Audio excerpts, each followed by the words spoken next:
धेरै छन्। त्यसले गर्दाखेरि हामीले श्रमदान गर्नुपर्छ। म सबैलाई त्यो भन्न चाहन्छु।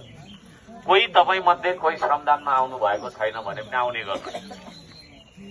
सधैँभरि घोटिनुपर्छ भने होइन होइन, यी हामी त हिजै गरियो फेरि भोलि नै छ त्यसपछि निकोर्सिम छ, त्यसरी पनि गरिरहेछौँ।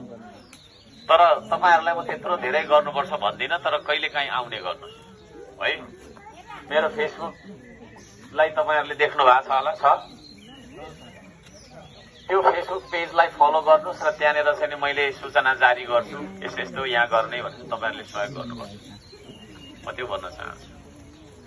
अब श्रमदानकै कुरा अलिकति मैले गर्नुपर्छ। यहाँ हामीले धरानमा खानेपानीको समस्यालाई होइन धेरै घटाएको छौँ होइन। पहिला 100 समस्या थियो भने त्यो समस्यालाई घटाएर अहिले 20-30मा झारेका छौँ।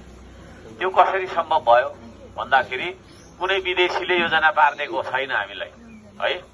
त्यही पुरानै कर्मचारीलाई मैले